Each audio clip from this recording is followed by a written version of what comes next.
Hello sir. I am Kondapalli Satyanarayana YouTube channel sir నాది. రెడ్డిగూడెం ఎన్టీఆర్ జిల్లా sir. Reddigudem మండలం సార్ మాది. ఇది మా దేవుని గది సార్. ఇది మా దేవుని గది.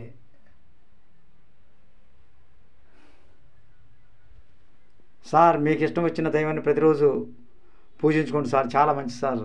భక్తి ఉంటే మంచి మార్గాన్ని నడిపిస్తారు సార్. ఏ దేవుడు అని చెప్పేది ఒకటే, మంచి సత్యాన్వేషణ, ధర్మం, న్యాయం, నీతి, నిజాయితీ ఉండాలి సార్ ప్రతి మనిషికి సార్. అంతేకాకుండా చూడండి సార్, నాది యూట్యూబ్ ఛానల్ కొండపల్లి సత్యనారాయణ. దయచేసి మీరందరూ Kondapalli Satyanarayana YouTube channel subscribe చేస్తారని నేను మనస్ఫూర్తిగా కోరుకుంటున్నాను సార్. ముందుగా చూసిన వాళ్ళు సబ్స్క్రైబ్ చేయండి, ఆ తర్వాత లైక్, షేర్, కామెంట్ పెట్టండి సార్. మీ అందరి కోసమని ఒక పుస్తకం తెచ్చాను సార్, కార్తీక పురాణం సార్. మీరు అనుకోవచ్చు సార్, కార్తీక పురాణం అయిపోయింది అనుకోవచ్చు సార్. అయినా వచ్చే సంవత్సరం ఉంటుంది కదా సార్, ఒక చక్రం లాంటిది కదా సార్ కార్తీక పురాణం కూడా. మళ్ళీ వస్తుందిగా తిరిగి, ఎక్కడ తిరిగి మళ్ళీ అక్కడికే వెళ్తాం. మనిషి ఎలా తెలియకుండా పుట్టాడో మరలా అక్కడికే వెళ్ళిపోతాడు. వచ్చేటప్పుడు తీసుకొచ్చేది ఏమి ఉండదు సార్. వెళ్ళేటప్పుడు కూడా మనం తీసుకుపోయేది ఏమి ఉండదు. కానీ మంచితనం, ప్రేమ, ఆప్యాయత, అనురాగం, నిష్కల్మషమైనటువంటి మనసు ఈ మనిషికి ఉంటే, ఇబ్బంది పడ్డ మనిషి మాత్రం సార్ ఆ దేవుడు రక్షిస్తూనే ఉంటాడు, అన్యాయాన్ని ప్రతిఘటిస్తూనే ఉంటాడు. ఏదో రూపంలో మనిషినికి పతనానికి అందే సార్. అందుకని ఒకరికొకరు సాయం చేసుకోండి. కుల, మత, జాతి, లింగ భేద, వర్గ విచక్షణ మనిషి మీరందరూ ఆయురారోగ్య ఐశ్వర్యంతో చల్లగా ఉండాలని కోరుకుంటున్నాను సార్. సార్ నేను ఒక్కటే కోరుకునేది, ప్రతి ఒక్కరూ నాకు సబ్స్క్రైబ్ చేసిన వాళ్ళు, సబ్స్క్రైబ్ చేయని వాళ్ళు, నా యూట్యూబ్ ఛానల్ చూసేవాళ్ళు, చూడని వాళ్ళు అందరూ కూడా ప్రతి ఒక్కరూ ఆయురారోగ్యేశ్వరులతో చల్లగా ఉండాలి. అంతేకాకుండా ఈ భూమి మీద నివసిస్తున్నటువంటి ఎన్నో జీవులు ఉంటాయి, జీవరాశులు, 1 కోటి జీవరాశులు అంటారు సార్ సుమారుగా. ఈ జీవరాశులన్నీ కూడా మంచి చెడు నాకు తెలియదు సార్. ప్రతి జీవి కూడా ఆయా మంచిగా ఉండాలని కోరుకుంటాను సార్. నాకు అదే కావాల్సింది, నా సిద్ధాంతం అదే సార్. నేను ఎవరు చెప్పినా ఈ సిద్ధాంతాన్ని వదలను సార్. మంచితనమే మనసును రక్షించేది, ఏది కాదు సార్. మనం చనిపోయినా కానీ ఈ శరీరం వెళ్ళిపోతుంది, నశిస్తుంది, కానీ మన మనసు అనేది ఎక్కడికి పోదు సార్.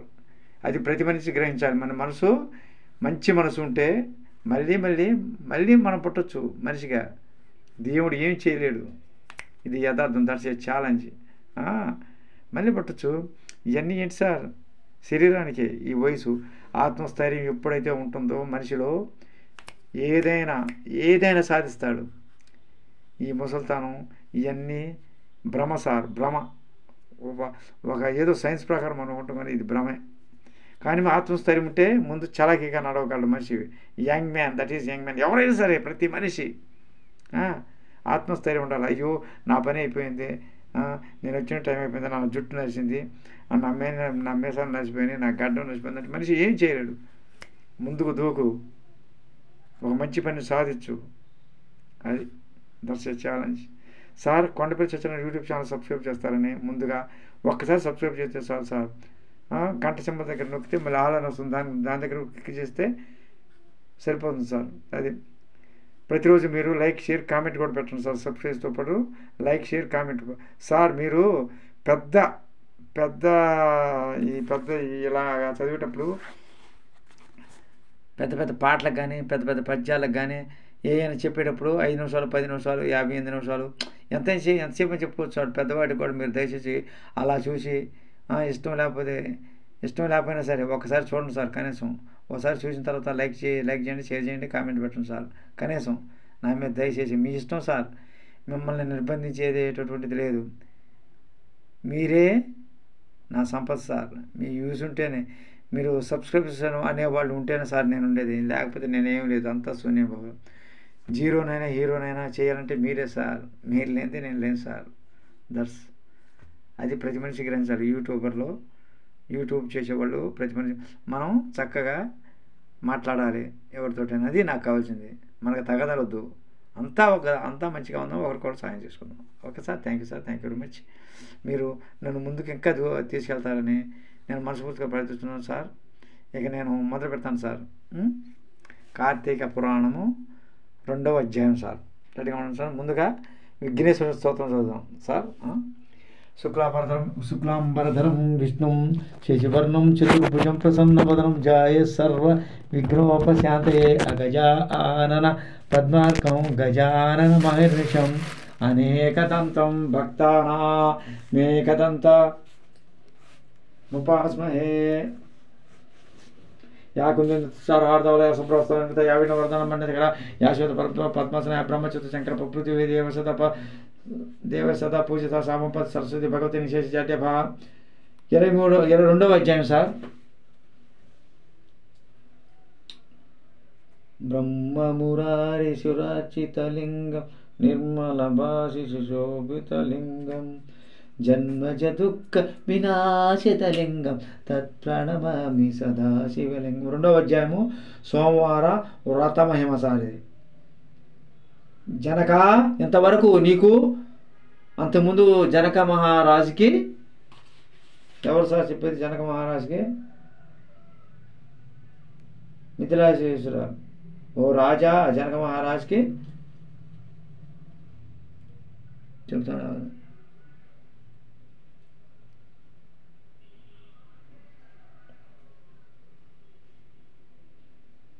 వశిష్ఠుడు సార్, వశిష్ఠుడికి జనక మహారాజుకి వశిష్ఠుడు చెప్తూ ఉంటాడు సార్. అది జనక మహారాజుకి వశిష్ఠుడు చెప్పేది సార్. జనక మహారాజుకి వశిష్ఠుడు అనే మహామహర్షి చెప్తున్నాడు సార్. జనక ఇంతవరకు నీకు కార్తీక మాసము నందాచరించవలసిన విధి క్రమము మాత్రమే తెలియజేసింది. అంటే 1వ అధ్యాయం సార్. ఇది కార్తీక మాసములో సోమవార వ్రతమునకు ప్రత్యేక ప్రాముఖ్యము గలదు. కాన సోమవార వ్రత విధానమును దాని మహిమను గురించి వివరింతును. సావధానుడివై ఆలకించము. అంటే సావధానుడివై ఆలకించము ఏకాగ్రతతోటి. కార్తీక మాసంలో సోమవారం శివునకు అత్యంత ప్రీతికరమైన రోజు. సోమవారం అన్ని రోజుల్లో సోమవారం రోజు ఎవరికి శివుడికి చాలా ఇష్టం సార్. ఇది ఆ రోజున స్త్రీ కానీ పురుషుడు కానీ ఏ జాతి వారైనా కానీ రోజంతయు ఉపవాసం ఉండి రోజంతా ఆ రోజు 24 గంటలు కూడా ఉపవాసం ఉండి ఏం చేయాలి? నదీ స్నానము చేసి, నదిలో ఏదైనా నదిలో స్నానం చేసి తమ శక్తి కొలది దాన ధర్మములు చేసి నిష్ఠతో శివదేవునకు బిల్వపత్రాలతో అభిషేకము చేసి సాయంత్రము నక్షత్ర దర్శనము చేసిన తర్వాత భుజించవలేను. సాయంత్రం నైట్ పూట నక్షత్రం అంటే పైన ఆకాశంలో నక్షత్రాలను చూసిన తర్వాత చంద్రుడినో ఏదో చూసిన తర్వాత ఆ రోజు భోజనం అప్పుడు దాకా చేయకూడదు. అది అప్పుడు చేయాలి. ఈ విధముగా అంటే పురుషుడైనా స్త్రీ అయినా ఈ విధముగా నిష్ఠతో నుండి అర్ధరాత్రి ఎంతయు జాగారం చేసి పురాణ పఠన మరణించి తెల్లవారిన తరువాత నదికి వెళ్ళి స్నానం ఆచరించి తెలాదానము చేసి తమ శక్తి కొలది పేదలకు అన్నదానము చేయవలెను. అటులా చేయలేని వారిలో కనీసము 3 బ్రాహ్మణులకైనను తృప్తిగా భోజనము పెట్టి తాము భుజించవలెను. అది సార్. ఉండగలిగిన వారు సోమవారం నాడు 2 పూటలు భోజనము కానీ ఏ విధమైన పలహారము కానీ తీసుకొనకుండా ఉండుట మంచిది. ఇట్టు కార్తీక మాసం ముందు వచ్చు సోమవార వ్రతమును చేసిన ఎడల పరమేశ్వరుడు కైలాస ప్రాప్తి కలిగించి శివ సన్నిధికి చేర్చును. భక్తి లేని వితంతువు సోమవార వ్రతమును ఆచరించి శివ పూజ చేసినచో కైలాస ప్రాప్తియు, విష్ణు పూజ చేసినచో వైకుంఠ ప్రాప్తియు నందును. దీనికి ఉదాహరణముగా ఒక ఇతిహాసము గలదు. దాన్ని నీకు తెలియపరిచెదను, శ్రద్ధగా వినుము అన్నాడు. ఎవరో వశిష్ఠుడు అనేవాడు జనక మహారాజుకి చెప్తున్నాడు అన్నమాట. పూర్వకాలమున కార్తీక సోమవార ఫలము చేయి కుక్క కైలాస మందుట. కార్తీక సోమవారం నాడు ఏమైంది? ఆ ఫలము చే కుక్క కూడా కైలాసంకి వెళ్ళిందంట. పూర్వకాలమున కాశ్మీర దేశంలో ఒక బ్రాహ్మణుడు కలడు. అతడు పురోహిత వృత్తిని చేపట్టి తన కుటుంబమును పోషించుకుంటూ ఉండెను. అతనికి చాలా దినములకు ఒక కుమార్తె కలిగను. ఆమె పేరు స్వాతంత్ర నిష్ఠురి. తండ్రి ఆమెను సౌరాష్ట్ర దేశీయుడగు మిత్రశర్మయ్యను సద్బ్రాహ్మణ యువకునికిచ్చి పెండి చేచెను. ఆ బ్రాహ్మణ యువకుడు 4 వేదములు శాస్త్రములు అభ్యసించిన వాడైనందున సదాచార పరాయణుడై యుండెను. అతడు బోధదయ కలిగిన వాడు, నిత్య సత్యవాది, నిరంతరం భగవన్నామ స్మరణ చేయువాడును. ఎగుడుచే లోకులెల్లరూ నతనిని అపర బ్రహ్మ అని కూడా చెప్పుకొని చుండెడవారు. ఇటువంటి ఉత్తమ పురుషుని భార్యయగు నిష్ఠురి యవ్వన గర్వముతో కన్ను మిన్ను గాన పెద్దలను దూషించుచు అత్తమామలను భర్తను తిట్టుచు గొట్టుచు రక్కుచు పర పురుష సాంగత్యము గలదై వ్యభిచారిణి అయి తన ప్రియులు తెచ్చిన తినుబండారములు బట్టలు పువ్వులు ధరించుచు దుష్టురాలై తిరుగుచుండగా వంశమునకు అప్రతిష్ట తెచ్చుచున్నదని అత్తమామలు ఆమెను తమ ఇంటి నుండి వెడలగొట్టిరి. కానీ శాంత స్వరూపుడకు ఆమె భర్తకు మాత్రమోయంద అభిమానము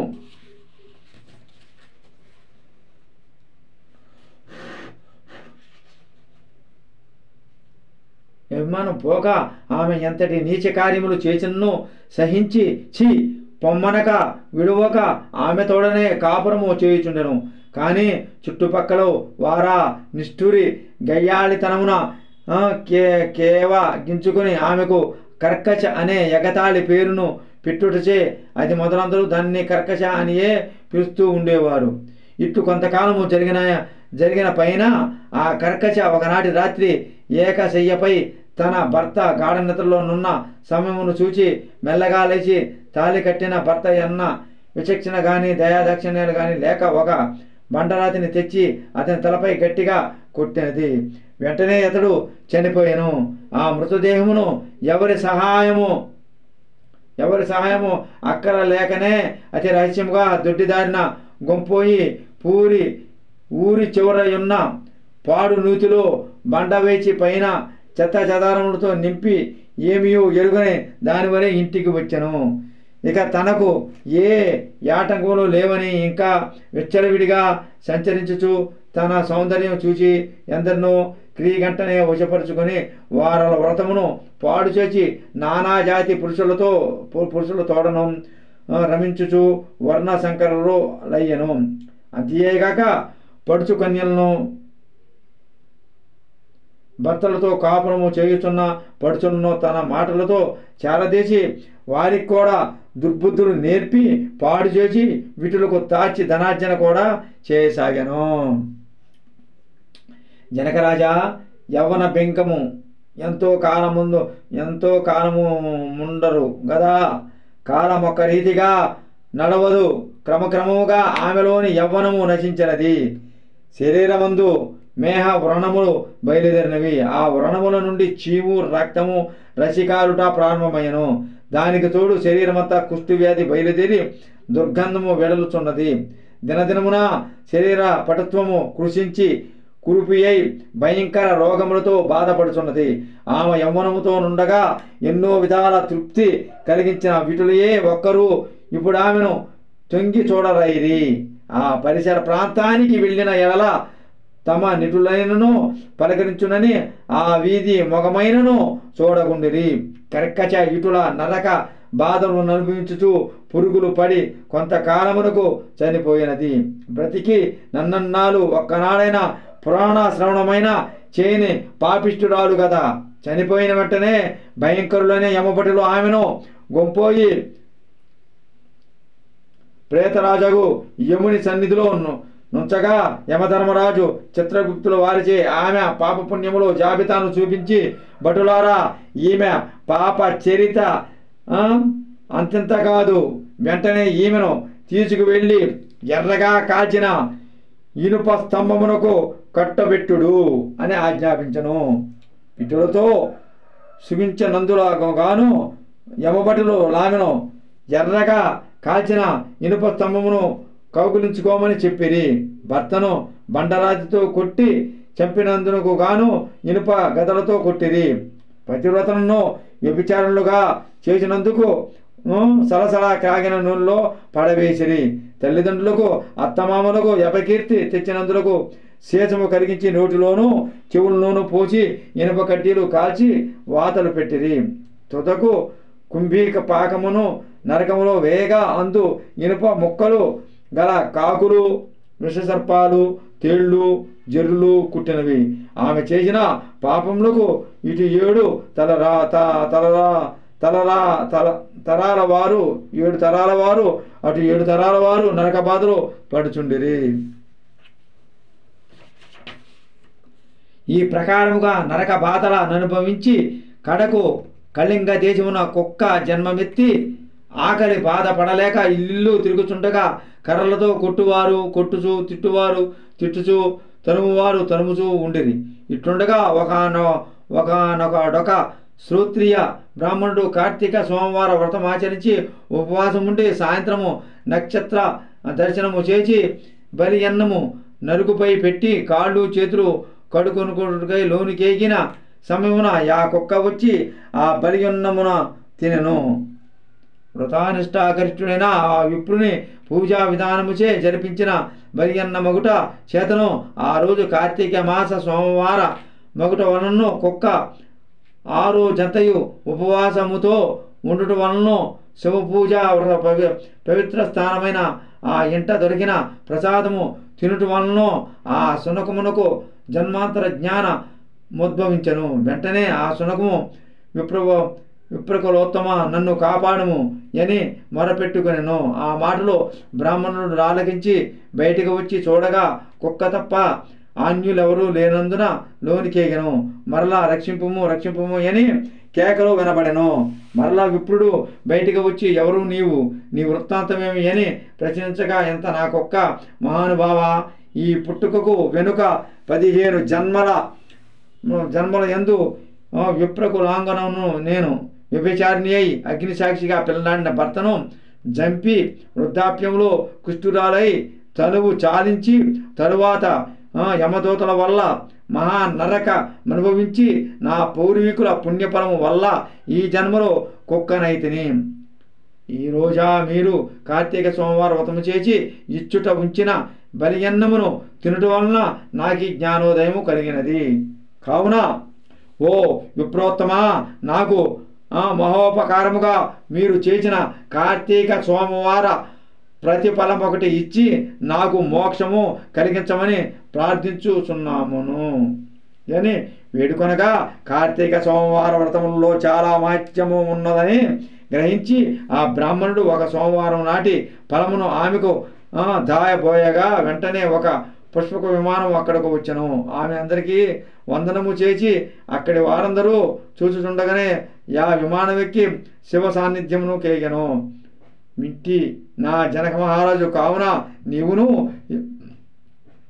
ఈ కార్తీక సోమవార వ్రతమాచరించి శివ సాన్నిధ్యమును పొందుమని వశిష్ఠులు వారు యథబోధ చేసి ఇంకను ఇట్లు చెప్పదొడంగరి. 2వ అధ్యాయము 2వ రోజు పారాయణము సమాప్తము. సార్ ఇక నేను ఉంటాను. I'm Kondapalli Satyanarayana YouTube channel sir నాది. 2వ అధ్యాయం కూడా చూసారా సార్? భర్తని కాదని ఎన్ని పాపాలు చేసిందో భార్య, అట్టనే భార్యని కాదని భర్తలు చేసిన పాపమే సార్. ఇందులో భర్త చేసిన పాపను వివరించాడు 2వ అధ్యాయంలో, అదే భార్య చేసిన పాపాన్ని వివరించాడు. అలానే భార్య మంచిదైనా భర్తలు చేసే పాపం కూడా పాపమే సార్. అది మనం ఎప్పుడైనా అనుభవించాలి. మన పిల్లలకు దొరుకుతుంది అని కాదు, మనం చేసిన పాపం మనకే దొరుకుతుంది, మన పిల్లలకు తలగదు. మన పిల్లలు ఎవరు సార్? దేవుని బిడ్డలు సార్. అందరూ మన పిల్లలే కాదంటలేదు సార్, మన పిల్లలే. కానీ దేవుడు సృష్టించిన బిడ్డలు. ఆ దేవుడు అనేవాడు మనకు పుట్టిస్తున్నాడు. అది సార్, దాని ప్రకారం మనం సైన్స్ అనుకుంటున్నాం సార్. అంతేగాని అందుకనే ప్రతి మనిషి భార్య భర్తలే కానీ, అక్క చెల్లెలే కానీ, అన్నదమ్ములే కానీ, మరి బామ్మరులే కానీ, వదిన మరుదులే కానీ, ఎవరైనా వాయు వరుసలు ఉండాలి సార్. వాయు వరుస లేకుండా ఇచ్చేసుకోకూడదు. వాయులో వరుసలు ఉండాలి సార్. తప్పుడు పని చేయకూడదు సార్. ఒక్క క్షణభంగరానికి మన పాడు పనులు చేస్తున్నాం సార్. ఎందుకు సార్? మనకు అవసరమా సార్? అది కూడా గుట్ట సార్. జీవితంలో ఒక భాగం సార్. మనం చేసుకోకూడదు సార్. మంచిగా ఉందాం, మంచిగా అందరం కలిసి ఉందాం, కలిసిమెలిసి. ఆడవాళ్ళంటే అమ్మతోడు సమానం, మగవాళ్ళంటే నాన్నతోడు సమానం. గ్రహించాలి సార్ ప్రతి ఒక్కళ్ళు. ఆడవాళ్ళంటే ఏ వయసు వారైనా సరే అమ్మతోడు సమానం. అమ్మ లేనిదే మనం లేము, అమ్మా నాన్న లేనిదే మనం లేము సార్. అదే మగవాళ్ళంటే ఎటువంటి వయసు వారైనా నాన్నతోడు సమానం. ప్రతి మనిషి, ప్రపంచంలో ఉన్నటువంటి ప్రతి మనిషి ఈ విషయాన్ని గ్రహించితే మన మనసు ప్రశాంతంగా ఉంటుంది సార్. భార్య అయినా సార్ ఆ క్షణము తప్ప ప్రతి విషయంలో తల్లితో సమానం సార్. ఆ క్షణం ఏదో మీకు తెలుసు సార్. అది చెప్పనలవి కాదు సార్. నేను ఉంటాను sir. Thank you sir. Thank you very much. I'm Kondapalli చిన్నారి యూట్యూబ్ ఛానల్ సబ్స్క్రైబ్ చేయండి మొట్టమొదటిగా. తర్వాత లైక్ చేయండి, తర్వాత షేర్, కామెంట్ పెట్టండి. ఒక్కసారి సబ్స్క్రైబ్ చేస్తే sir. Thank you sir. Thank you very much. ఉయ్యాలలో కూర్చున్నాడు అయ్యప్ప స్వామి, ఉయ్యాలలో కూర్చున్నాడు, ఉయ్యాలలో కూర్చున్నాడు అయ్యప్ప స్వామి, ఉయ్యాలలో కూర్చున్నాడు.